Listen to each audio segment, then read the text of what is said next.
you and Masvidal be friends at the end of this. If Masvidal was willing to come in and be your co-host of this podcast, I would gladly step aside, and I really mean that. Well, I'll tell you this. I mean, for one, his fight at the weekend was absolutely sensational. I thought he handled himself with fucking class, and he was cool as hell all week. Honestly, not that I'm trying to kiss his ass, but I was like, I'd be a fan of this guy. He was cool as hell. He was, and the way he fought. I mean, we'll get into that in a minute, but that was amazing. His performance was amazing. His speech was amazing afterwards. And even though I like Leon Edwards and I'm English, I thought he handled that cool as fuck as well. And then afterwards, with a, so I hit him with a little 3 pieces with a soda. I'm like, yeah, man, this guy's cool. And he's sitting there in like a Scarface tracksuit, like some white Gucci tracksuit or something. He was cool, man. He was cool. But he did say, if I don't apologize, right, what you going to do? Oh, boy. We've come so far, and you have to just bring it back for no reason. He better apologize, or what?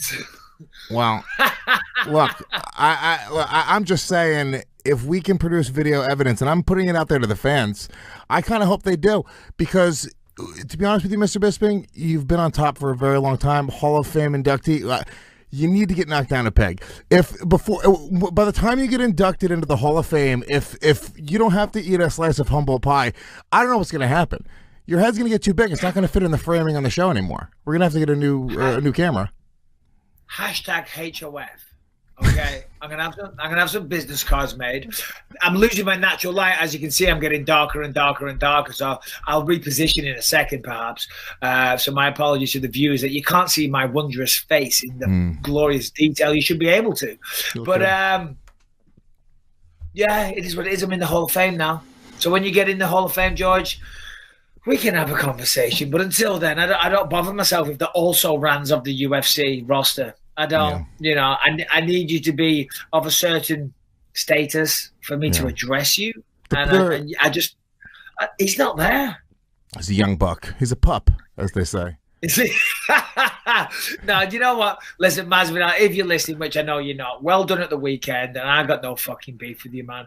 I thought he was awesome. I really did. It was incredible. I picked Masvidal in that fight. I was torn though. I thought the size difference might be a big deal there, but dude, he fucking looked good, and he doesn't have too many knockouts, right? I believe he's only got like 1 or 2 other TKOs on his record ever. It just landed, dude. It was fucking one of the nastiest knockouts I've ever seen. Till was flatlined. Oh, no. Till was out. It was shocking. It was bad. It was vicious. I mean, it was up there with the UFC 100 knockout of, who's that guy that got knocked out? He was fucking good looking, though. Very, very good. I think he went on to have a great career, but somebody got knocked out viciously. Right, and it was up there with that. It was up there with my knockout at UFC 100. Yeah. Obviously, Till was way bigger, and I thought that would be a deciding factor. As you said, Masvidal isn't known for his knockout power, but very skilled. Very good hands. Came out, looked cool, calm, collected. People were saying 500 days since Masvidal fought. Do you think that's going to affect him? I'm like, no. As we know, he's one of those guys, he'll throw down anywhere. 500 days since he was in the octagon, that doesn't matter. What did he call it? Ring rust. It's a mental thing, and some people, it can affect them. He's not really cut from that cloth. But the fight started, and straight away, boom, Till hit him with that big left hand, put him down, and I thought, holy fuck, Till's going to knock him out real fast. But I think maybe, and I'm not trying to take away from Till, I think maybe he was a little off balance or something, because he got up real quick and he had a big smile on his face. So if it was like a legitimate knockdown, I don't think he'd have been smiling. He'd have been a little concerned. But he got up and, he started landing some good kicks. I mean, Masvidal looked the best I've ever seen him. Yeah. His kicks were fast and powerful. He was swinging excellent combinations. He had good head movement. It seemed like Till but maybe I'm wrong, but didn't it seem like Till sort of just kind of was keeping his chin up in the air a little bit? He kept on getting hit. There was 2 or 3 times where he got hit, and I was like, damn, he keeps on getting hit right there. He was just coming in very, very tall, and maybe he didn't respect the hands of Masvidal. I don't know what it was, but he got binked a few times, and I remember just saying, I was like, God damn it, dude. I was like, he keeps on getting hit hard. There was like 2 or 3 shots where he got hit hard where I was like, fuck, who knows? Yeah. Yeah, no, 100%. See, the thing is for Darren, and again, you know, far be it from me, I'm trying to not be critical. I'm giving perhaps constructive criticism, or just putting it, not even to Darren. I'm just giving my 2 cents on the matter for what it's worth for the people that listen to this show. And maybe I'm wrong, and if I am, I apologize, and I'm not trying to be critical. He's a Thai boxer. That's where he started his career. Thai boxers generally stand toe-to-toe. They don't utilize too much footwork. They don't certainly utilize head movement, you know, and I think that was the big key. We didn't see any head movement from Darren, you know, and as you say, Masvidal was coming in, swinging these big combinations and landed big, heavy hooks on Darren. And he'd smile. You know, he smiled and was like, yeah, come on. And I was like, that's great. And he's very macho and he looks good for the fans. And it might even fuck with Masvidal a little bit if you're thinking, I just landed my best shot and he smiled at me. But at the end of the day, we're all human. You can only take so many of them.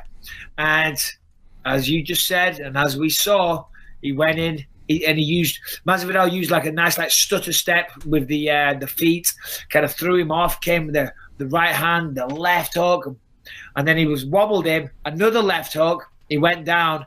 And then that third, I mean, he was already out, to be fair. And then the third one on the ground, that just sealed the deal and put him to sleep for a while. Devastating knockout for Darren. Really, really was. And yeah, it's bad. Beautiful for Masvidal. Yeah, it's bad for Darren. Not good. You know, it's a problem. I mean, it's you sort of see this happen, and you know, I had Mickey Gall on Legion of Skanks last night. We had a fun conversation. And I see, you know, obviously Till's been in some much bigger fights, but when you're like a young guy like that and you suffer a couple big losses in a row, I mean, it has to fuck with you a little bit. You know what I'm saying? Because, you know, Darren Till, it's sort of like a couple years ago, I feel like we didn't even know who Darren Till was. You did because you're, you know, UK fighter, but he sort of exploded onto the scene, and now he's lost a title shot. You know, he just lost to George Masvidal. You know, how do you bounce back from something like that? 2 losses in a row, you know, it's got to be a little bit troubling in his head. Yeah, absolutely, 100%. I mean, at the end of the day, they say mixed martial arts, you're only as good as your last fight, or boxing or whatever. You're as good as your last fight, but the last fight wasn't good, and the fight before that now, unfortunately, wasn't good either against Tyron. Prior to those 2 fights, he was 10-0. He was undefeated. Oh no, sorry. 15-0? I think he was 17 and fuck knows, I don't know. He was undefeated anyway, whatever his record was. When you're undefeated, I say it all the time, it gives you this crazy confidence because you've beaten everybody. Now, we got beat off Tyron, and he was like, you know, I was overconfident, focused too much on the weight cut, blah, blah, blah, blah, blah. And, you know, that may have all been true. So he went in there with probably almost the same confidence.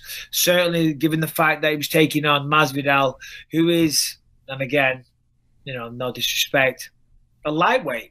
He's a lightweight, really. He looked so much small, so he thought he's good, and he believed he couldn't hurt him.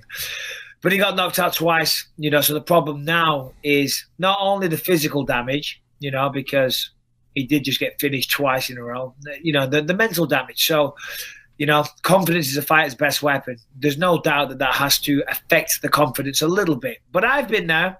I got knocked out against Dan Henderson viciously in a way where everybody said you can't come back from a knockout like that. That will end a fighter's career.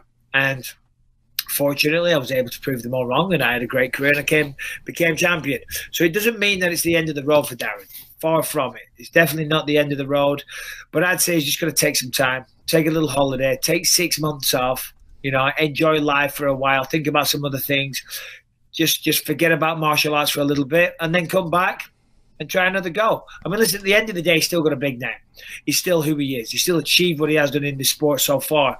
And 1, 2 big wins and people are talking about you again, and you're right back in there, and you're a contender again. So, and he's only 26, so he's still a kid. So it's not, you know, it's not the end of the world.